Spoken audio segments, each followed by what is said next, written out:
know Joseph, and he said to the people, Pharaoh,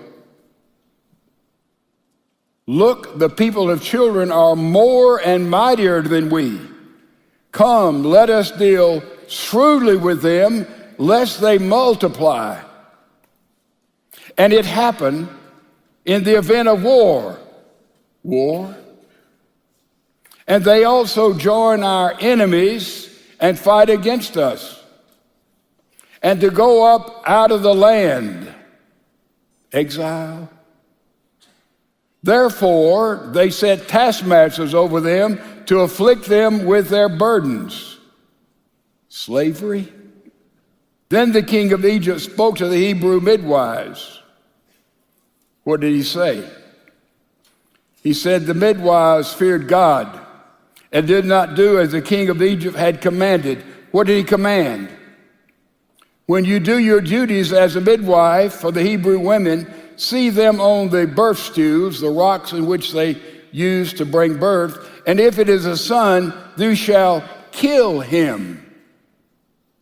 Infanticide. To find it, the last verse. So Pharaoh commanded all his people, saying, every son who is born you shall cast into the Nile, the river, and every daughter you shall keep alive. Sound familiar? Those words? We look at ancient Egypt and we say, what a horrific land that is. Infanticide.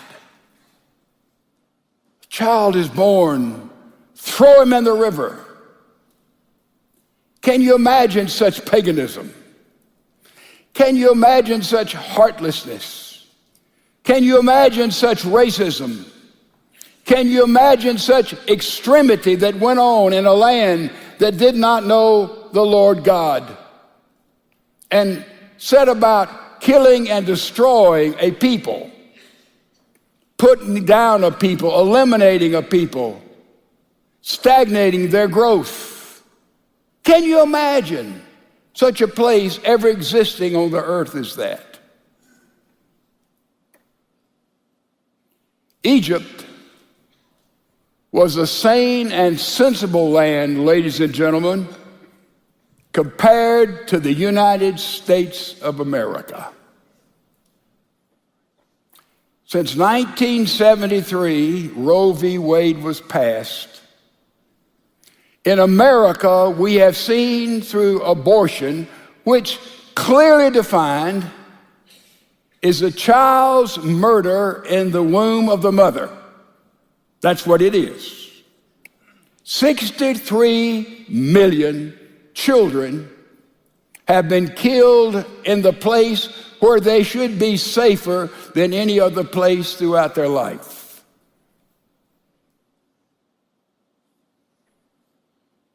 You say, that's a lot of people.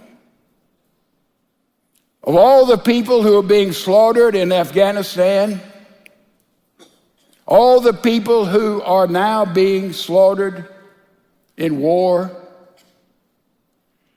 take all of this number and all of those who are victim of genocide in Nazi Germany, Adolf Hitler, all the people that Joseph Stalin murdered, all the people that Mao in China murdered through genocide, and add them to everything that's happening in Ukraine today, and 63 million that we have legally murdered in the mother's womb is a greater number than all of them added together.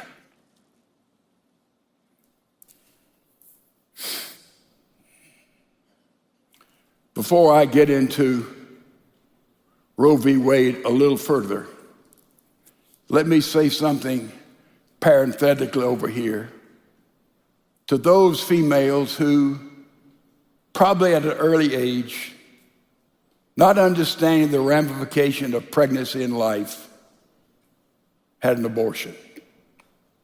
By way of confession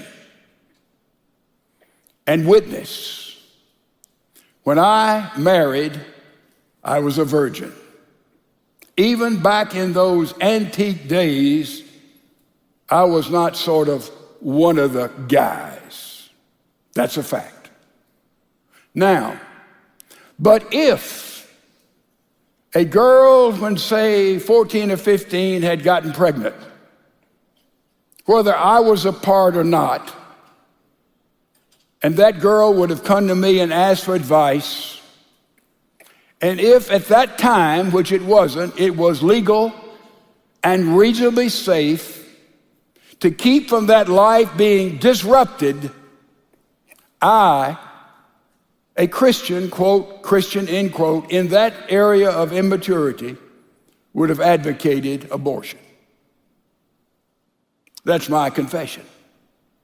So let me say that a lot of young people have given up the life of a child, an unwanted, an unexpected, undesired pregnancy, and they did not know what most of us know today, and they did not have the maturity to understand the sacredness of life.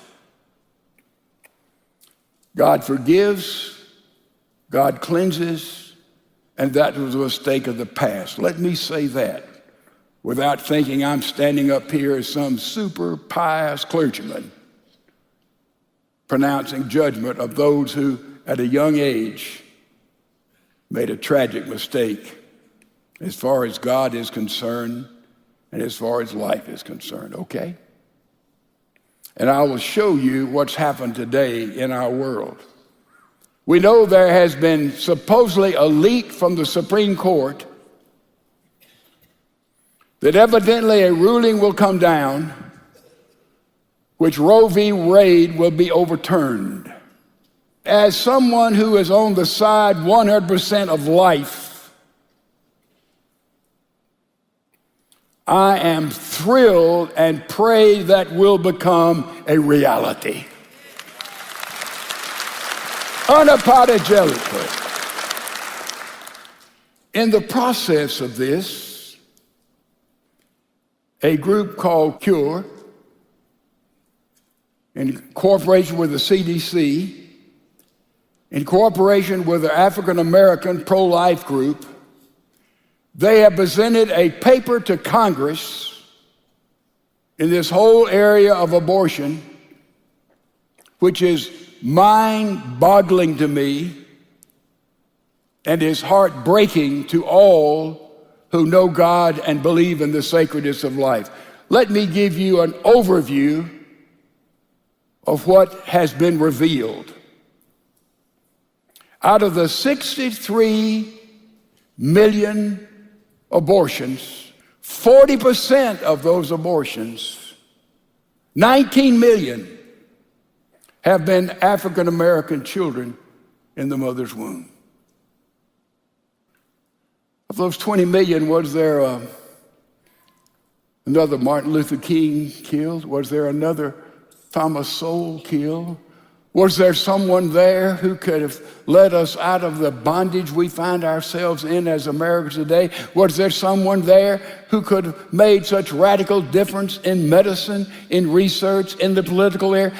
There's 20 million. You know how many people 20 million? 20 million is roughly the population of the state of New York. Killed before the life left the mother's womb. Planned Parenthood. Oh, it's a great title. You know who founded it? Margaret Sanger. She is the philosopher of eugenics. What is eugenics? It is the fact that you suppress different races. That's what Hitler did with the Jews, suppress an unwanted group people. And that's exactly what has happened today to a whole fabulously gifted group of people who are part of our America. Do you realize what that means? It means that there has been a hidden racism operating in America to suppress a whole racial group of people. Where is parenthood located in America? Right up next to the minority areas. It is the hidden racism since 1973 in America, and it has been carried out under the banner of civil rights, as if it is a civil right for any mother. Oh, I can own my own body. Ladies and gentlemen, let me remind you of something.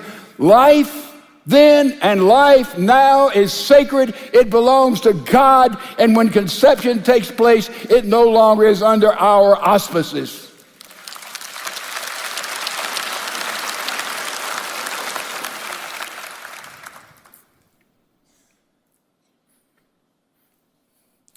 I didn't want to say this. Very hurtful for me because I'm a patriot.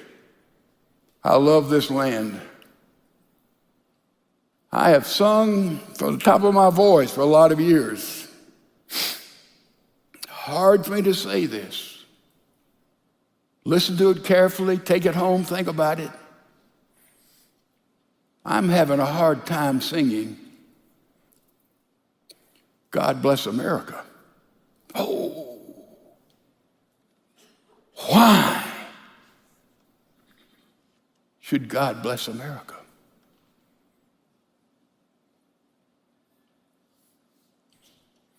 He has blessed us, and we used our blessing to exploit those who were most down and most needed a leg up and help and love. And that's an indictment upon you and me. But the great tragedy is, in America, we're voting on life, ladies and gentlemen. We're voting on life. Human beings voting on life. May there be a wake-up call all over America as we in this church stand for life. Say it with me. We stand for life, life, life. And we do not apologize for it because life is a sacred gift of Almighty God.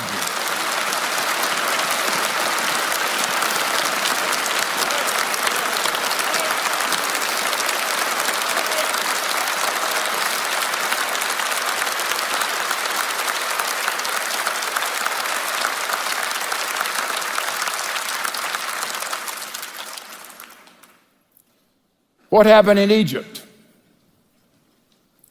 5 heroines changed history. 5 women whose name, I dare say, most of us, even though are church people, would know only one of the names. 5 names. 5 names. You ever heard of somebody named Shiphrah? Ever heard of somebody named Purah? Ever heard of anybody named Jochebed? Ever heard of anybody named Miriam?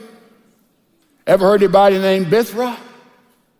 5 women there in Egypt, when they were faced with infanticide, with slavery, with prejudice, with bigotry, because the Israelites were growing, they needed to be suppressed.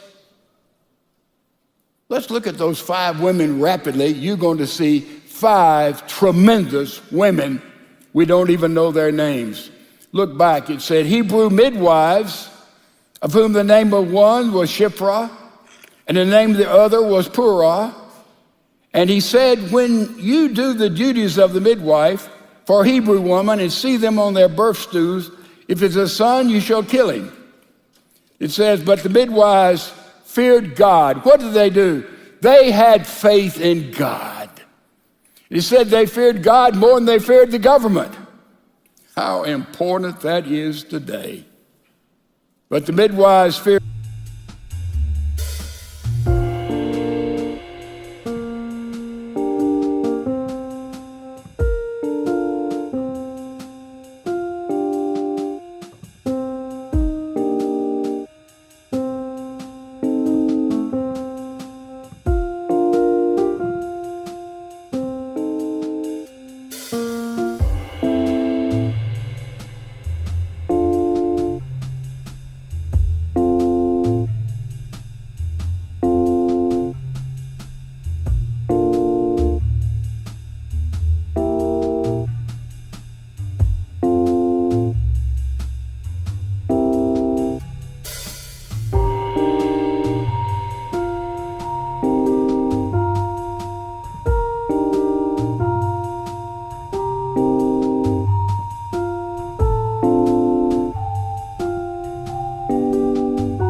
God, verse 17, and did not do as the king of Egypt had commanded them, but saved the male children alive. So the king of Egypt called for the midwives and said to them, why have you done this thing and saved the male children alive? Now they had faith, and that gave them courage, right? Faith gives us courage, faith in a living God. And the midwives said to Pharaoh, because the Hebrew women are not like the Egyptian women, for they are lively and give birth before the midwives can come to them. Therefore God dealt with the midwives, and the people multiplied and grew very mighty. And so it was, because the midwives feared God, that he provided households for them. You see the pattern here of this first woman we're honoring? She had faith in God. Because of that faith, she had courage to stand up against Pharaoh and his edict. And then she had what?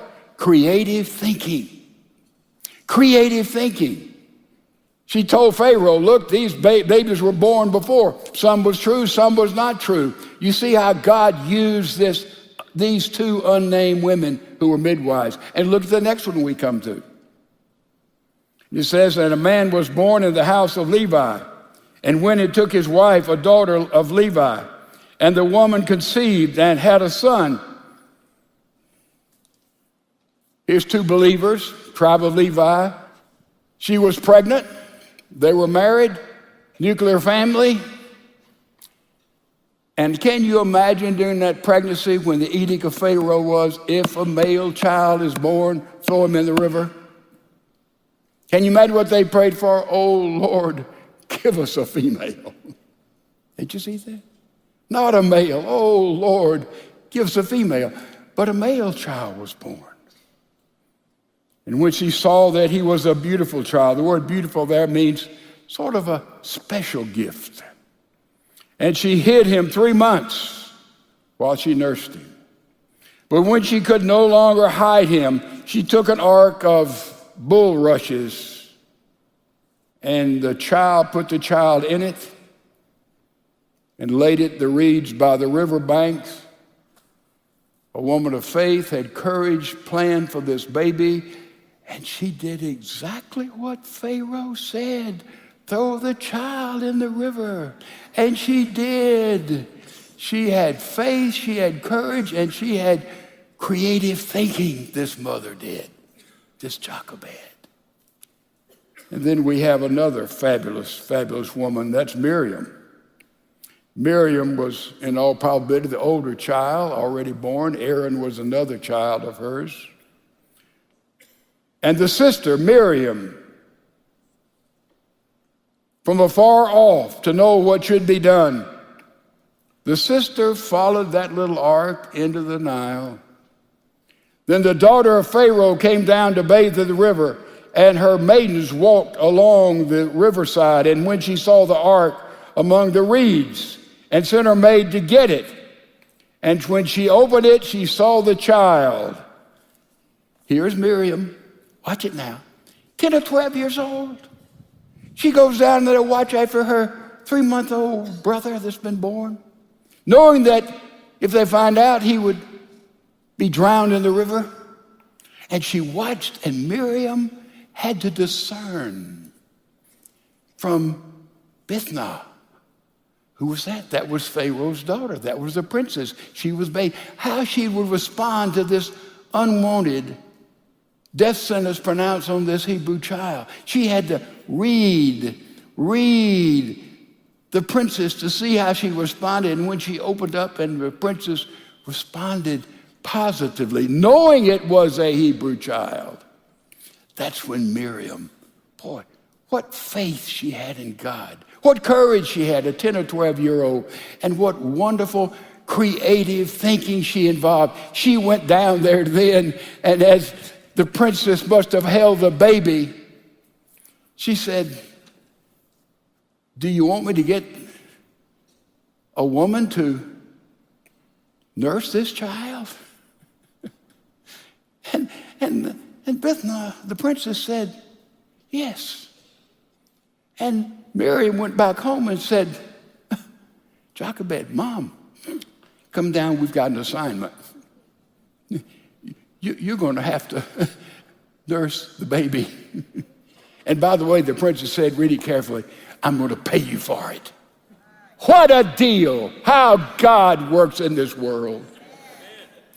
And so Jochebed went down, got the child, took it home for about probably 5 years till the child was weaned. Train up a child in the way that he should go, and when he's old, he'll not depart from it. In those 5 years, that mom built principles of God in that little baby boy. And then what about Bithnah?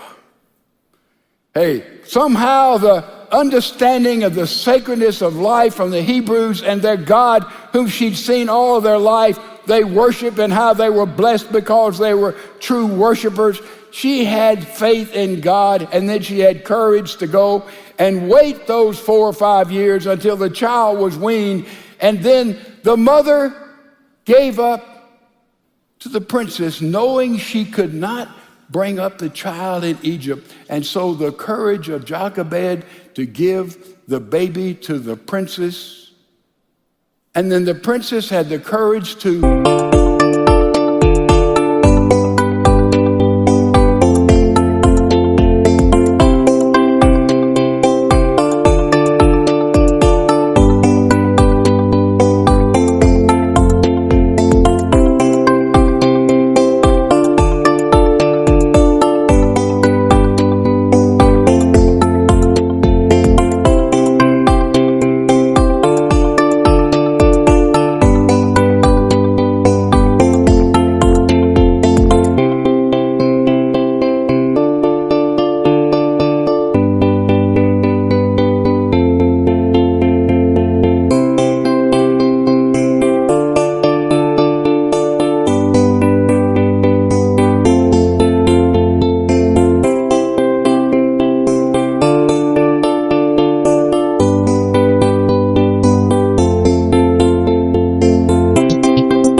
with some critical thinking, navigate between this despotic Pharaoh who pronounced a death sentence.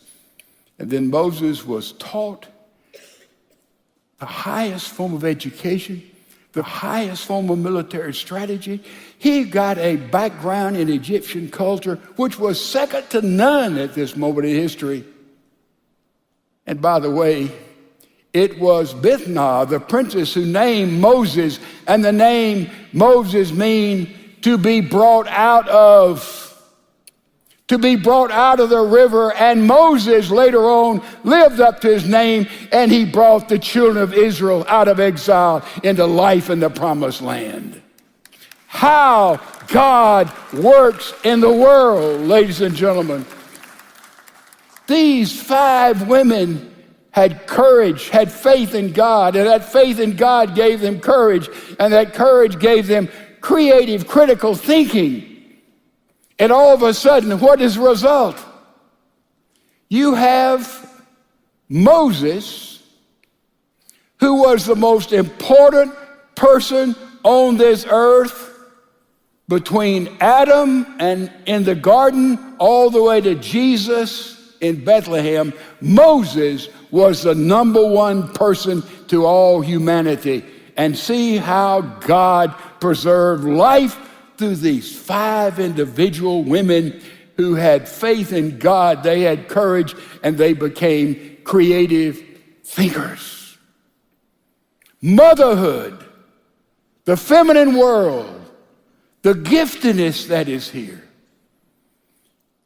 Victor Hugo tells a story of a vicious battle that took place. It lasted almost 4 days. At the end of the battle, a captain and a sergeant was leading out of the battle a platoon of soldiers. They were in heavy woods. The captain looked over and saw some bushes moving, and he said, "Sergeant, see what's behind those bushes." The sergeant goes over there and goes into the woods and brings out a shivering mother holding 2 little children For days they'd been there during the battle in hiding. The children were fearful and they were cold and they were all obviously starving. The captain said, "Sergeant, give them something to eat." The sergeant reached into his pack and pulled out a little loaf of bread and handed it to the mom. And the mom took the bread and divided it 2